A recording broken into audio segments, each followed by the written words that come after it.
Good morning, ninjas. Welcome to Princess Ninja and Keto. My name's Melanie. Thank you for being here. Welcome to my home in the sunshiny state of Florida. Speaking of sunshine, we're going to get rain tomorrow. So I'm going to the feed store today to pick up some more grass seed because I told you I didn't have enough. But I got to mow the backyard first. I'll do that tomorrow. We have a 50% chance of rain tomorrow, and we have an 80% chance of rain on Thursday. We have a cold front coming through. So I'm going to have my windows open Thursday, Friday, Saturday, Sunday, and Monday. We're going to have lows in the 50s, highs in the 70s, and in my book, that is perfect weather, right? You don't have to run the heat, don't have to run the air. I mean, it's that simple. It's a little chilly in the mornings, but that's okay. That's okay. I'm going to be okay with that. All right. So, as most of you know, I'm on a journey not just to lose weight. This is not just about weight loss for me. This is not about a size or a number on a scale. It is about body fat percentage because I do focus a lot of my health parameters based on healthy body mass index. And according to my last DexaFit scan, I only have about 18 pounds of fat to lose, and I will be an ideal body fat percentage. I have a friend named Jennifer who was actually surprised that she was skinny fat. Let me explain. So she had reached her goal weight, or pretty close to her goal weight, and then she went and had a DexaFit done and found out that she was almost 50% fat. It was devastating to her because she's like, oh my gosh, I am like skinny fat. I'm skinny fat. So she started kickboxing classes. She started doing the rowing machine. Man, you should see this woman now. She is absolutely phenomenal. Her body is just like girl, please. And she's brought her fat percentage down to 30-something% fat. So she thought that she would find health reaching a number, right? Like when the scale says this, I'm done. I'm done. All I have to do is do keto. I'm going to lose all the weight. And when I hit this number, but what she found was that she still didn't feel her best.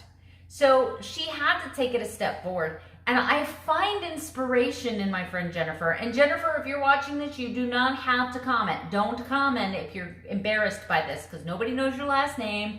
Nobody knows who you are. So you don't have to comment on this. And so my friend Jennifer has been like an inspiration for me to watch her.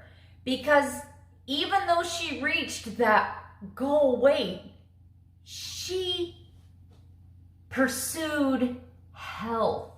It was about health. It wasn't about fitting into a size 3. It was about her health. And so she's really truly been inspiring to me as far as starting to center my journey towards strength training. I am trying to find the motivation to start weightlifting. I need to. Because now that I'm getting really close to a healthy, guys, I am under 40% body fat. I am like at 35%, 36%. I only need to be 28 to 31% to be considered ideal body fat percentage. I will have a healthy body fat. So I need to start building muscle. Not only is that going to help me burn calories, it's going to help me fight osteoporosis. It's going to help me just fight the symptoms of aging. But this journey can't just be about body. It's got to be about behavior. It's got to be about the mindset. It's got to be about where we find value in ourselves. Because I'm going to be honest with you. If I randomly went and picked 10,000 women that are obese on a weight loss journey, and I asked them, do you love yourself?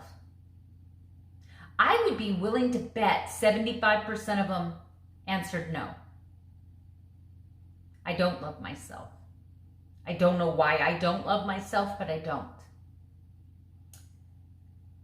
And I'm going to be out there and tell you that I've never loved myself. I've never been good to myself. I've never been kind. I've never made good choices when it comes to myself because I've reacted out of emotion. I've reacted out of self-loathing and hate. And today, while I was praying, let me just call this rant the list maker 2.0. The list maker 2.0. The list maker 1.0 goes back to childhood. So I'm not going to get into detail. This is not a boo-hoo, cue the violins, feel sorry for me. That's not what this is. I had a parent when I was 10 attempt suicide. And that provoked a bunch of really, I'm a hypersensitive person. I'm like way too sensitive. But God made me that way for a reason. But back then, I didn't have God in my life. I didn't know about God. There was no one in my life that was really actively helping me pursue God. Okay, that's another story for another time. But I had all of these really freaking dark emotions about the suicide attempt. I felt like it was my fault. I internalized it. Why? Because I was 10. I was 10. I did not have the mental capacity to look at this and say, well, you know, she's sick, she's suffering. So I had all of these feelings, like big feelings, and everyone minimized them. And I became a storyteller. Some of you are going to be rough around the edges and say, so you were a liar. Okay, I was 10. I had emotional problems, right? I embellished a story, sometimes beyond reality. I did lie. But I spent my childhood trying to validate my feelings. And because people weren't respecting or validating my feelings, like when I was telling them I was sad, it was, oh, brush it off, it's a flesh wound. Yeah, so your mom tried to kill herself. You'll be all right. One time my mom lost me in a grocery store. Like the two match. And I always felt like my feelings, my emotions were minimized. Oh, you're overreacting. You're being too sensitive. I was never allowed to fully express or feel my feelings. So what I did to compensate for that was I created all these stories to provoke a reaction because I needed your reaction to match what I was feeling.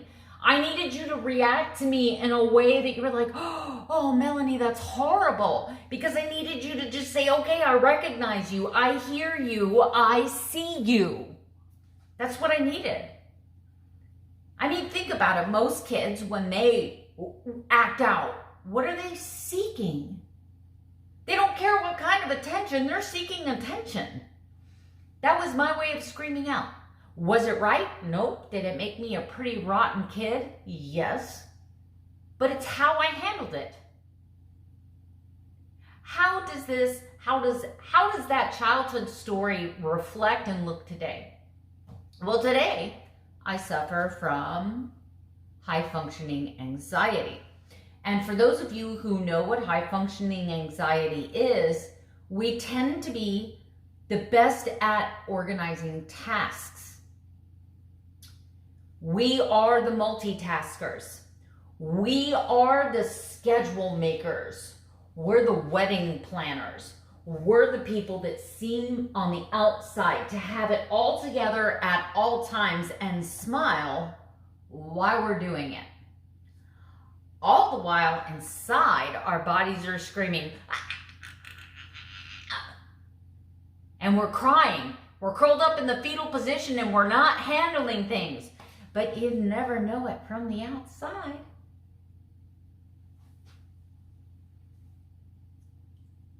As an adult, the storytelling has culminated in list making. And yes, I'm dramatic. I'm just embracing that that's who I am. Maybe as a child I was meant to be an actress. Maybe I was meant to act in theater. right? Maybe I'm an artist at heart. Maybe I'm just quirky.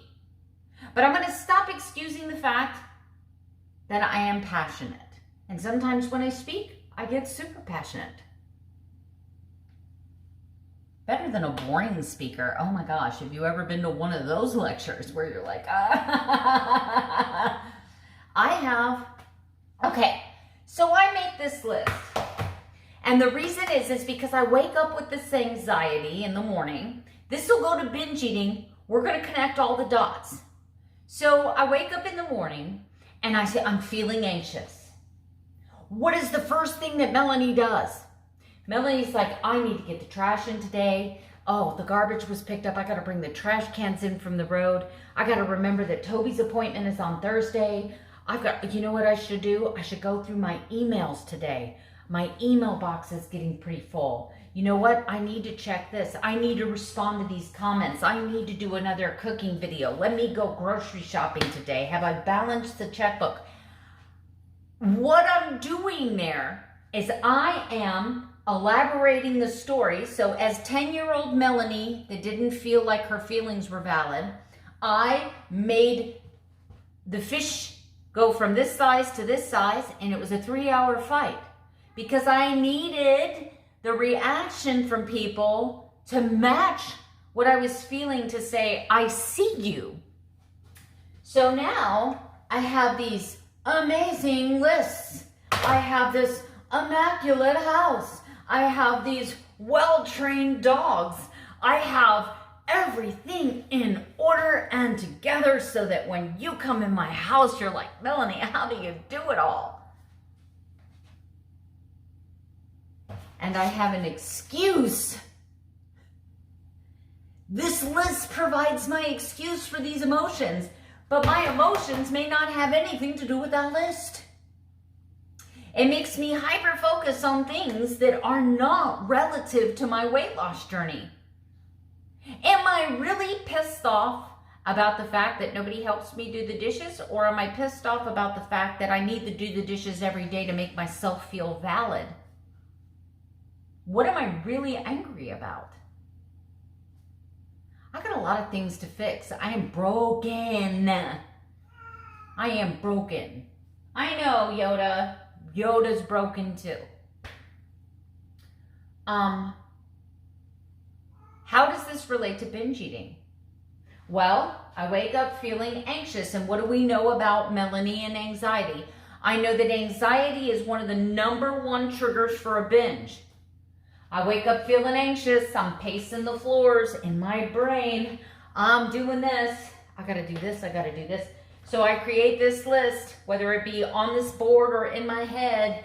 And now I have a list that matches what I'm feeling. So I'm going to go through this list and I'm going to say, see, I told you I can't do it. There's no way for me to finish this.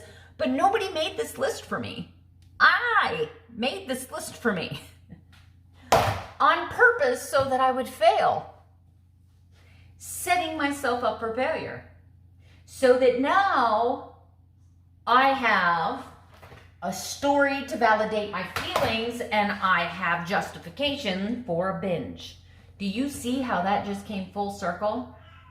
So this is just a version of the 10-year-old Melanie who caught a fish this big and fought it for 3 hours.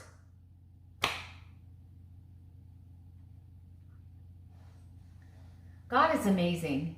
Bring him, if you believe in him, bring him into your weight loss journey. Ask him to show you what needs to be fixed. Ask him to help you fill the voids with something other than food. It has been a life changer for me. A life changer. Anyway, I hope that seeing that come full circle helps you maybe identify some behaviors in you that might be similar. I know a lot of you said that you relate to me on so many levels. So I pray that God gives this message to who needs to hear it and lets them do with it what they need to do with it to fix the things in their life. I'm sorry, I'm getting distracted because I have a cat that's walking around the house meowing and I have no idea why. She's validating her feelings. I hear you, boo. I see you. I'll see you guys at the next segment. All right, guys, I have found a artistic itch today that I need to scratch. So I brought out the acrylic paints.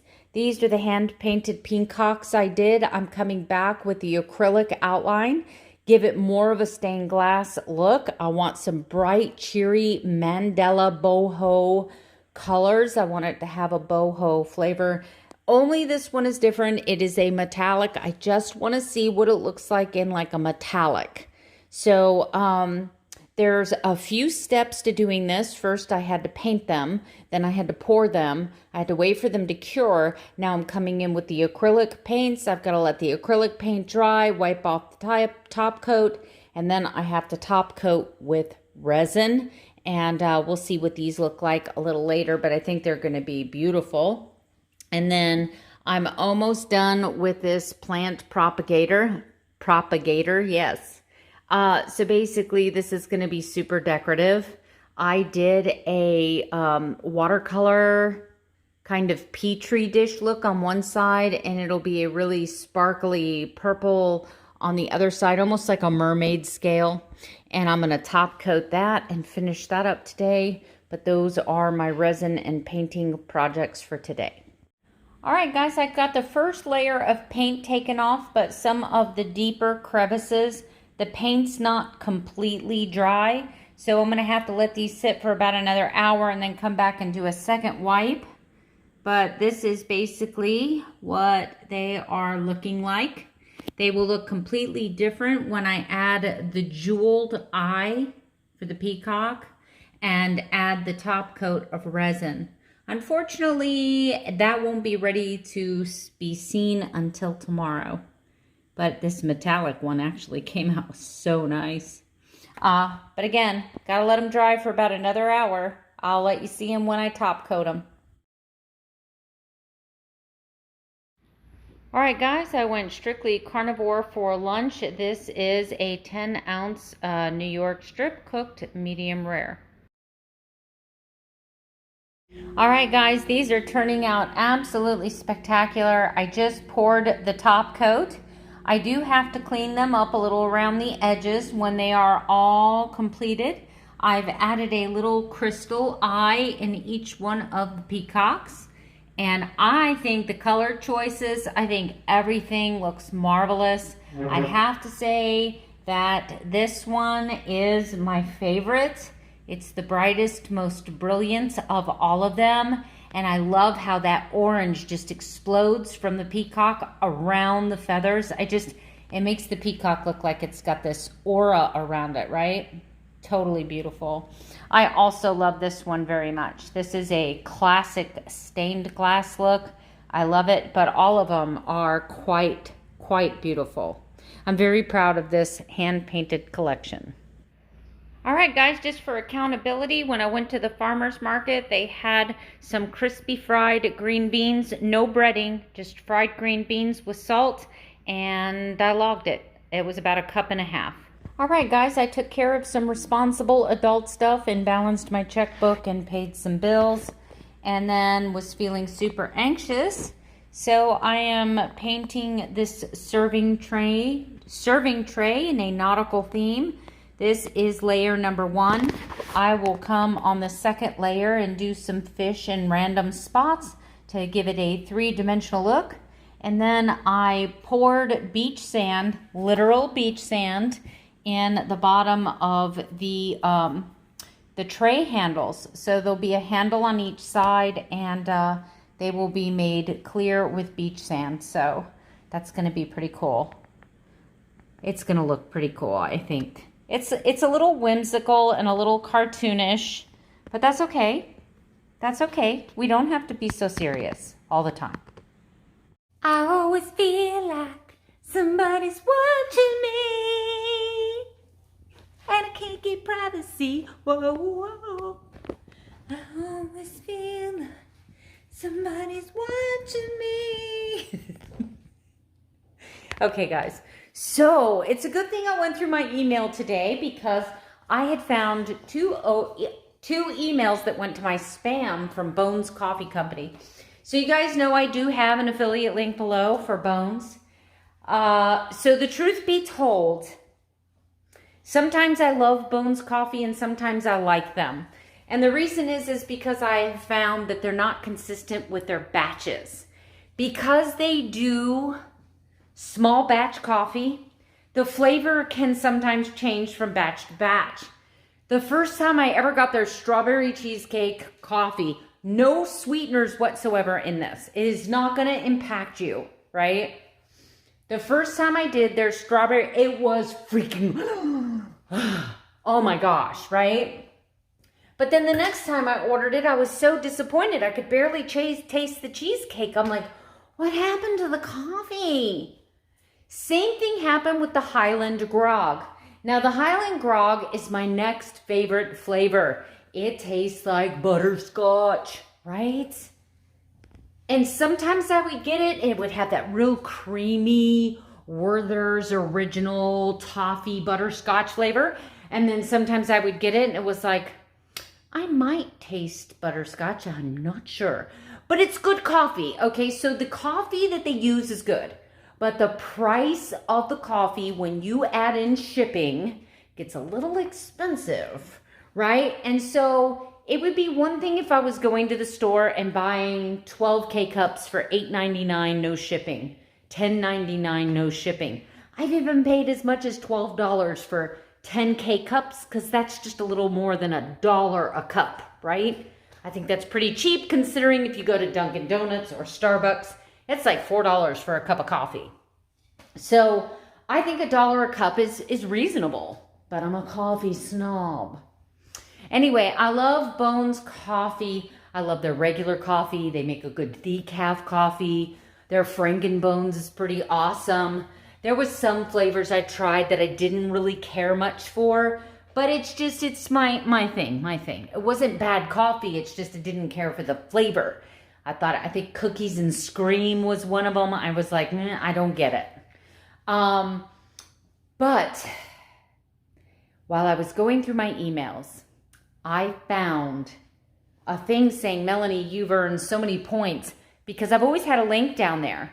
And I guess I stopped getting notifications that people were ordering using my link. If you use my link for Bones Coffee, I think you get $5 off your first order. And I saw that they had peaches and scream.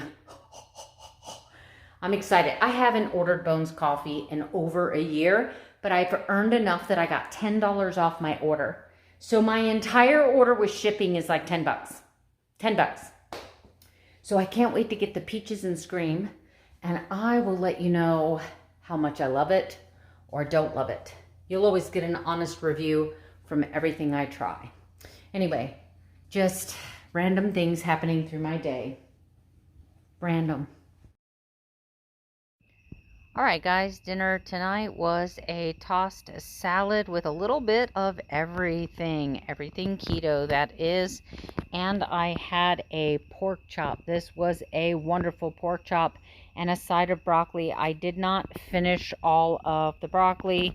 I think I'm probably over on my carbs today.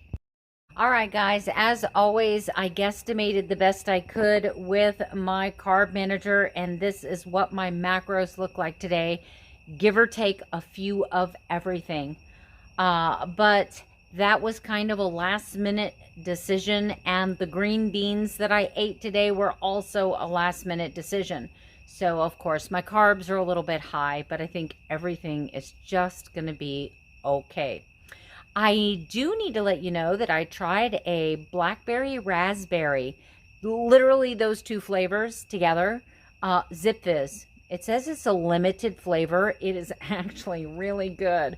You get the super sweetness of the raspberry, but you get that tartness from a really good blueberry. So that Zip Fizz was amazing. I'm going to have to up my electrolyte gain. I'm starting to flush water, guys.